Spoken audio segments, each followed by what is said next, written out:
슬기로운 자취생활 시간입니다. 우리 동네를 살기 좋은 곳으로 만들기 위해서 지역의회에서 어떤 일을 하고 있는지 알아보는 시간인데요. 오늘은 이호동 경기도 의원과 전화 연결해서 이야기 나누어 보겠습니다. 의원님 안녕하세요. 네, 안녕하세요. 청취자 여러분, 그리고 경기도민 여러분, 수원시민 여러분, 저는 이호동 경기도 의원입니다. 네, 반갑습니다. 지금 짧게 인사는 해주셨는데 우리 도민분들과 청취자분들께 또 첫 인사 말씀 조금 더 하셔도 돼요. 알겠습니다.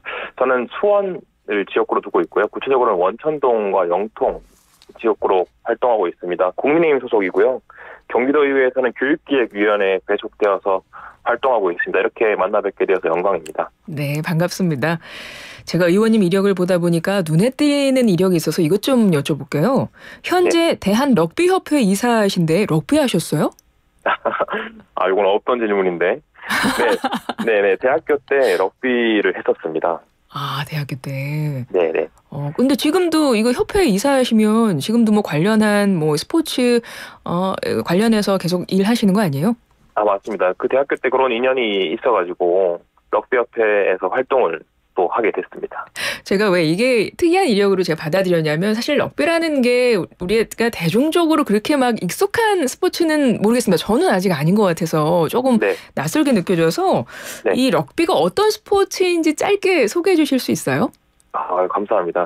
럭비는 기본적으로는 이제 땅 따먹기 하는 게임이라고 보시면 되는데 몸으로 공을 전진시켜서 이제 상대방의 그 진영을 전부 이렇게 차지한다라는 그런 취지에서 맨 마지막 엔드라인에 이제 공을 찍는 걸 목표로 하는 그런 게임인데요. 네.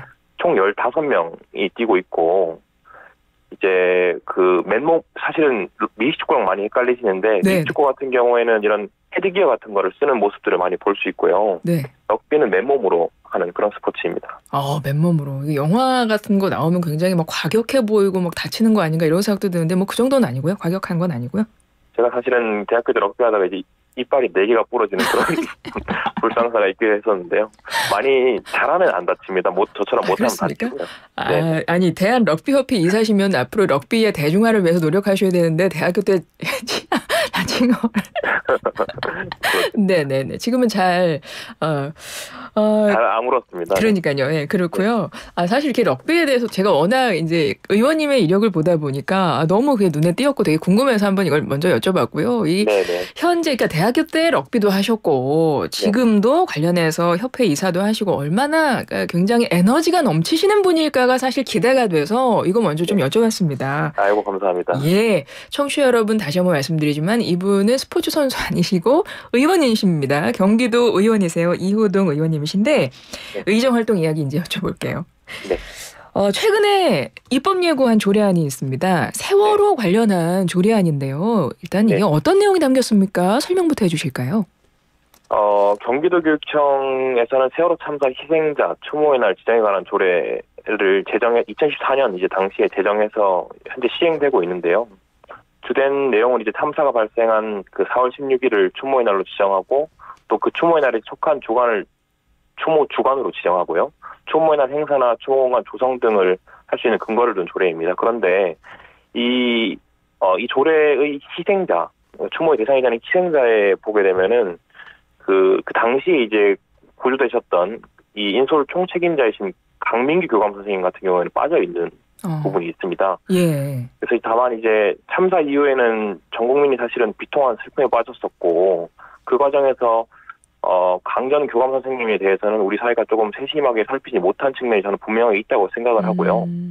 조금 늦은 감이 있지만 올해 세월 10주기를 맞아서 경기도 교육청 내에서부터는 우선 이제 304명의 희생자에 더해서 강 교감 선생님을 포함해서 305명의 희생자로 정정해서 기억하자는 취지에서 이번 조례를 제출하게 됐습니다. 그렇군요. 아마 청취자분들도 기억하실 겁니다. 세월호 사건 때 워낙 많은 분들이 희생되셨기 때문에 그런데 그중에 당시 단원고 교감 선생님도 계셨었어요. 고 강민규 교감 선생님이신데요. 이분이 당시에는 사실 구조가 되셨는데 며칠 지나지 않아서 사실 극단적 선택을 하셨습니다. 맞죠? 네, 그렇습니다. 제가 또 말씀을 드릴까요? 예, 알려주세요. 알려진 바에 따르면은 강전 교감 선생님께서는 세월호의 이상 징후를 파악을 하시고 단원고등학교에 이제 상황을 보고하셨고, 그 이후에 이제 침몰하는 과정에서 제자들을 구조하시다가 평소 앓고 계시던 지병 등의 탓으로 정신을 잃으신 걸로 알려져 있습니다. 그 이후에 구조가 되었고 후송이 되셨고요. 구조되신 후에 이제 후송된 곳에서 깨어나시고 그날 밤, 사건 당일 밤이거든요. 밤에 나만 살아서 되겠냐라고 하시면서 택시를 타고 수습 중이던 진도체육관으로 오셨다고 합니다.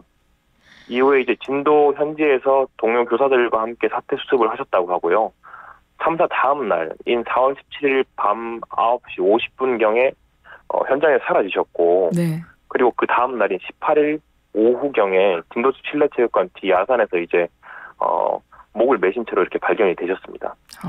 또 이제 교감 선생님께서 그 주머니에 유서가 발견됐는데요. 유서 내용에 따르면 이제 200여 명의 생사를 지금 현재 알 수 없는데 혼자 살아가기에는 벅차다. 내 몸뚱이를 불살라서 침몰 지역에 뿌려달라. 시신을 찾지 못하는 녀석들과 함께 저승에서 선생을 할 수 있을까? 뭐 이런 내용이 적혀 있었다고 알려져 있습니다. 그랬군요. 당시 이제 학생들, 희생된 학생들을 생각하셔서 그걸 도저히 견디기가 힘드셔가지고 그런 스스로 목숨을 끊으셨는데, 보니까 이 교감 선생님의 유족분들이 2018년에 위험 직무 순직 이거를 청구를 하셨는데 이게 당시에 인용이 안 됐었군요. 맞습니다. 네. 예. 근데 위험 직무 순직과 일반 순직과는 어떤 차이점이 있는 건가요? 일단은 조금 배경을 말씀드리면 강전 교감 선생님 경우에는 순직 자체가 당초에는 인정이 되지 않으셨습니다. 2014년경부터 이제 시작이 되는 사건인데요. 2014년경에 강전 교감 선생님 유족께서는 안전행정부 순직보상심의위원회에 순직을 전제로 한 순직유족급여 청구를 하셨고요. 네. 순직보상심사위원회는 공무원 연금법상 순직에 해당되지 않는다는 이유로 기각을 했고, 이 부분이 이제 1심, 2심, 3심 대법원까지 거듭 계속해서 이 결론이 유지가 됐었고요. 공무원 연금법상의 순직이라고 하게 되면 공무를 수행하다가 사망한 것, 거기서 나아가서 고도의 위험을 무릅쓰고 직무를 수행해야 되고요. 그리고 그 과정에서 위해를 입고 그 위해를 원인으로 사망한 것을 요건으로 합니다. 네. 요건데 이제 직접적인 인과관계가 인정돼야 된다는 것인데요. 근데 이제 이 순직보상심사위원회나 혹은 법원은 강전 교감 선생님이 세월호 참사 시에 고도의 위험에 따른 직무 수행과 사망 사이의 인과관계를 인정하지 않은 것입니다. 말씀드리자면 이제 스스로 목숨을 끊으시게 된 것이 그 이유가 된 생존자 증후군은 세월호 참사의 직접적인 원인이라기보다는 참사 후 또 구조작업 종료 후에 그 강전 교감 선생님의 자책감과 죄책감에서 비롯됐다라고 보는 게 타당하다는 게 그런 결론의 이유였고요. 다만 이제 2016년경에 공무원 연금법이 개정이 됐고요. 네. 기존의 공무상 사망이셨는데 그 공무상 사망의 명칭이 순직으로 변경이 되고 기존의 순직이 위험직무 순직으로 변경이 됐습니다. 네. 그래서 지금 강전 교감 선생님은 공무상 사망이셨기 때문에 현재는 순직이라고 보면 순직은 맞는데요. 다만 이제 당초에 그 순직이 아니었다는 거죠. 그래서 그게 이제 위험직무 순직으로 변경됐기 때문에 위험직무 순직이 인정돼야 된다, 이런 취지입니다. 네. 그렇습니다. 최근에 세월호 관련해서 조례안을 입법 예고하신 건데요. 그런 내용이 담긴 조례라는 것 자세하게 설명을 해주셨어요. 이게 이번에 조례안 입법 예고하시면서 유족분들과도 많은 이야기 나누셨을 것 같아요. 어떻습니까? 사실은 이제 미리 조금 이렇게 원체 또 과거의 아픔을 다시 한번 상기시켜 드릴 수밖에 없는 것이기 때문에, 그렇죠. 사전에 이제 조금 양해를 구하고 싶은 마음이 컸지만은 연락처를 알 길이 상당히 없더라고요. 교육청 내에서도 그랬었고, 그래서 여러 군데 이제 수소문 끝에 그 사모님하고 연락이 닿았고요. 그래서 이제 이 조례안을 제출하기 전에 제가 이런 일련의 과정들을 하는 그 이유에 대해 소상히 설명을 드렸고, 사모님과 자제분이 총 3분 계시더라고요. 네. 그중에서 첫째 따님하고 둘째 따님하고 이렇게 세 분을 함께 뵙고 그 말씀을 드렸습니다. 네, 알겠습니다. 경기도 이호동 의원님과 이야기 나누고 있어요. 다른 이야기도 해보겠습니다. 지금 경기도 의원으로 활동을 하시지만 현직 변호사로도 활동을 하고 계시잖아요. 네. 그래 보니까 국가를 상대로 한 소송에서도 승소한 경력이 있으시더라고요. 이게 쉬운 일이 아닐 것 같은데 어떤 사연입니까? 어떤 섬이 있었어요. 예. 섬이 있었는데 그 섬을 정부 그리고 광역지방자치단체, 기초지방자치단체가 함께 생태공원화하는 사업을 이제 추진하겠다. 이렇게 발표를 하고 그 해당 섬을 강제 수용한 사건이었거든요. 네. 소유자가 총 10명 안팎밖에 안 되는 작은 섬이었기 때문에 사실은 정부나 지방자치단체 입장에서는 수용하기가 쉬운 사안이죠. 왜냐하면 이해관계 당사자가 적으니까요. 네. 근데 이제 그 과정에서 이런 사업이 만약에 공익 사업에 해당된다고 하게 되면은 수용의 대상이 되는 건 맞는데 실제 이제 보니까 그런 부분들은 아니었던 것이죠. 그래서 그 토지 수용하는 그 처분에 대해서 취소를 구하는 소송을 했었고 1심, 2심 대법원 연이어 이렇게 승소한 사건이 있었습니다. 예. 보통 이렇게 행정소송을 많이 다루시는 것 같던데 맞나요? 맞습니다. 네. 일반인이 사실 행정에 대해서 자세히 알기는 어렵기 때문에 이렇게 전문가들께서 중간에 이런 역할을 해주시면 상당히 좋을 것 같은데 많은 행정소송들 다루시면서 뭐 특별하게 느끼신 점도 있으세요? 사실은 이게 제가 출마의 계기가 된 것도 이 점에 닿아 있는 부분인데요. 아, 정치를 하시게 된 계기가 여기 있습니까? 네. 행정소송의 경우에는 일반 민사사건 같은 경우에는 뭐 돈을 달라 이런 사건이 대부분인데 예. 그 사건은 승소를 하게 되면은 실질적으로 돈을 받을 수 있게 되는 거지 않습니까? 네네. 그런데 행정소송 같은 경우에는 행정청이 한 처분이 없어지는 그 결론을 얻기 위해 가지고 지리멸렬한 그런 시간을 다퉈야 되는 것이고요. 예. 이 행정처분의 상대방인 일반 국민 입장에서는 소송을 다 이겨도 본인이 원래 있었던 그 권리관계로 돌아가는 것밖에 결론이 없거든요. 그렇다 그러면은 이 행정소송이나 행정행위에 있어서는 저는 사전통제가 굉장히 중요하다는 생각을 하게 됐고요. 사전통제라면 어떤 걸 말씀하시는 거예요? 위법한 행정처분이 되기 전에 그 전에 이미 여러 차례 거듭 심사할 기회가 있었다고 생각이 됐었거든요. 예. 예를 들어서 지방의원들이 하는 역할 중에서 행정사무감사라는 걸 하게 되는데 행정사무감사를 하게 되면 그 과정에서도 사실은 지적을 할 수 있는 것이거든요. 이 부분은 조금 위법한 처분이 될 여지가 있으니까 신중해야 되는 것 아니냐라는 취지로 말씀드린 거죠. 네. 그런 역할들을 제가 아까 말씀드렸던 그 사건에서도 미리 했었다고 하면은 그런 처분은 없었을 것이고 그렇다 그러면 그 처분을 다투기 위해서 무려 3년이라는 시간 동안 이렇게 소송을 벌이는 그런 일도 없었을 것이고 소송 이후에 원 상태로 돌아가기 위해서 아무것도 남지 않는 그런 소송을 할 이유도 사실 없는 것이죠. 그래서 이제 그런 부분들을 사전 통제하는 것이 중요하다라는 생각에 이 정치를 사실 결심하게 된 계기도 그 중에 하나도 있습니다. 그렇군요.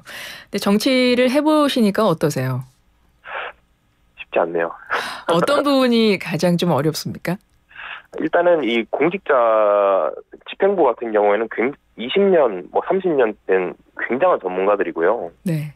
이 지방의원들이 일일이 이 행정의 적법성이라 이런 부분들을 따져가기에는 전문성에 있어서 차이가 좀 난다고 많이 느꼈습니다. 사실.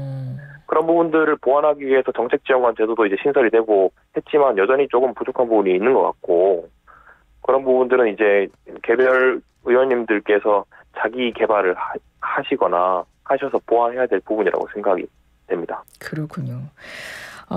변호사로 활동하시면서 이제 소송을 여러 건, 특히 행정소송을 많이 하셨는데 그 과정에서 이 부분은 좀 필요하겠구나, 뭔가 수정이 필요하겠고 달라져야 되겠구나, 개선이 필요하구나, 직접 한번 내가 정치를 해야 되겠다 이런 계기가 됐다고 하셨는데 처음에 정치를 시작하기 전에는 생각하지 못했던 실제 정치를 해보니 이런 점도 있구나, 이런 보람도 있구나, 이런 느끼시는 부분도 있을 것 같은데 어때요?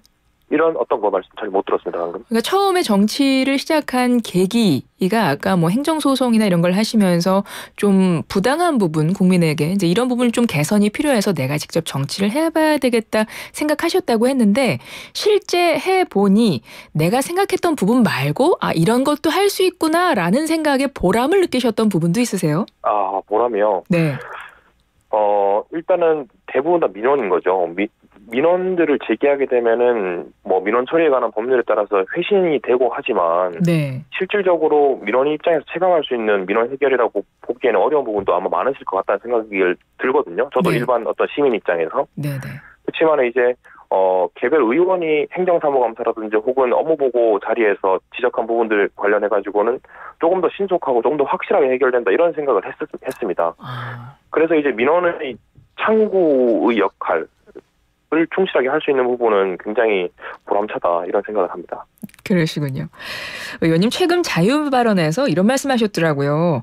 고등학교 3학년 학생들의 순경 공채 응시 기회를 차별하지 말아달라. 이게 어떤 이야기인가요? 공무원 임용시험 같은 경우에는 나이에 따른 응시 기회 차별을 철폐하는 차원에서 우리나라 지금 만 나이 제도를 채택하고 있지만 연나이 제도를 채택하고 있습니다. 예를 들어서 만 18세가 아니라 공무원 시험이 있는 그 해에 만 18세가 예정된 사람이라면 생일이 안 지나도 누구나 응시할 수 있게 만들어놨죠. 네. 경찰 공무원 임용도 마찬가지이긴 한데요. 다만 이제 경찰 공무원 임용 시에는 운전면허 자격을 응시 요건으로 정하고 있습니다. 이제 여기서 문제가 발생하는데요. 이 도로교통법에 따르면은 운전면허 자격 시험의 응시 요건은 만 18세입니다. 결론적으로 이제 만 18세가 되지 못하면 운전면허 자격을 취득할 수 없어서 공무원 시험, 경찰 공무원 시험에 응시할 수 없게 되는 이런 공무담인권의 부당한 차별이 발생하는 것이고요. 아, 그렇군요. 이게 조금 비견한 예로 들면은 경찰 공무원 시험이 통상 1년에 2차례 있습니다. 3월과 8월에 있거든요. 네. 근데 이제 같은 교실에서 공부한 학생도 3월생은 운전면허 취득이 가능하기 때문에 3월과 8월 2차례 응시를 할 수 있는 것이고, 예. 9월생의 경우에는 극단적으로 응시 기회가 부여되지 못할 수 있는 것이죠. 아, 그렇군요. 뭐가 안 맞네요, 좀 그죠? 네. 그럼 이거는 법을 개정해야 되는 부분 아닌가요? 이게 이제 경찰 공무원 임용령이라는 행정 규칙을 저는 개정하면 될 거라고 보여지긴 하는데, 예. 말씀드렸던 것처럼 현재는 경찰 공무원 응시 요건에 운전면허가 필요하게 정하고 있는데요. 네네. 그거를 경찰 공무원 응시 요건이 아니라 실제 자격 요건으로 한다고 하면 일단 시험은 치고 네네. 실제 이제 임용되는 시기는 그보다 후니까요. 그렇죠, 그렇죠. 네, 그 무렵에 그 일정 보통 면허를 가지고 있으면 시험 응시가 가능하게 하는 방법이 첫 번째가 있을 것이고, 네. 두 번째는 도로교통법은 아까 말씀드렸던 것처럼 만 18세가 운전면허 자격 요건인데, 예. 요거를 마찬가지 연나이 제도로 하면 어떨까? 요거는 법령 개정 사항입니다. 그렇군요. 근데 이제 또 만 18세 외에 이제 연나이 학생들에게 운전면허를 취득하게 해주면은 여러 가지 또 부작용이 예상 못 될 바도 아니거든요. 네. 그래서 경찰 공무원 임용령을 개정하는 가장 현실적이지 않나 이런 생각을 합니다. 네, 그래서 최근에 자유발언에서 그 말씀을 하신 거예요. 그러니까 고등학교 3학년이면 입시에 한참 매진해야 될 때고 진로에 앞으로 큰 영향이 있는 그런 시기인데 이게 생일 이렇게 몇 달 먼저 태어나고 몇 달 좀 늦게 태어나고에 따라서 똑같은 고3이지만 누구는 시험을 볼 수 있고, 그러니까 경찰 시험을 볼 수 있고 누구는 시험을 볼 수 없고, 그러니까 응시 자격 자체가 이게 약간 차별이 생기니까 그 부분에 대해서 말씀을 하신 거군요. 맞습니다. 예, 그렇습니다. 이거는 이제 해당되는 정말 수험생이 있다면 굉장히 절실하게 느낄 만한 그런 방안인 것 같네요. 그런 이야기인 것 같습니다. 또 제가 조금만 첨언 드려도 되겠습니까? 예. 말씀드리자면 아마 이런 통계는 없을 것 같긴 한데 고3 이 직업계 고등학교에서 경찰 공무원을 준비했던 그 학생과 결국은 그 생일 늦은 학생들이 졸업하고 나서 응시해서 시험을 치는 거랑은 저는 시험 합격률에도 굉장한 차이가 분명히 있을 거라고 보거든요. 예.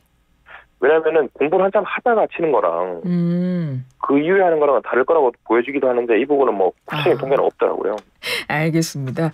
끝으로 한 50초 있는데요. 지역구 수원 이야기 잠깐 해볼까요? 어떤 현안 관심 있게 보고 계세요? 일단 저희 지역에서 가장 큰 현안은 소각장 이슈입니다. 영통에 있는 영통 소각장 문제인데 현재 대보수 결정을 했어요. 대보수 결정을 해서 대보수가 곧 진행될 예정인데 저는 이제 수원시에 조언 드리고 싶은 것은 이 부분은 수원시장님께서 이전 선언을 했고 이번에 국회의원 당선인들도 전부 공약으로 내건 부분입니다. 조금 세심하고 면밀하게 챙겨야 되는데 특히 공보도 조금 신중해야 된다고 생각이 되거든요. 네. 최근 이제 매체에서 헤드라인으로 수원시 영통 소각장 이전 안고 사용 이라고 보도해서 주민들께서 또 일대 혼란해지신 바가 있어요. 이런 부분도 조금 섬세하게 해서 반드시 조금 이전이 될 수 있도록 이렇게 해주시면 좋겠다라는 생각을 합니다. 저도 노력하겠습니다. 알겠습니다. 0332번님이 단원고 교감 선생님 이야기 들으니 정말 안타깝습니다. 당시 선생님 마음이 얼마나 비통했을까요? 또 앞서 의원님 말씀 들으시고 이런 사연도 남겨주셨네요. 지금까지 이호동 경기도 의원이었습니다. 의원님 오늘 말씀 잘 들었습니다. 네, 감사합니다. 예, 고맙습니다.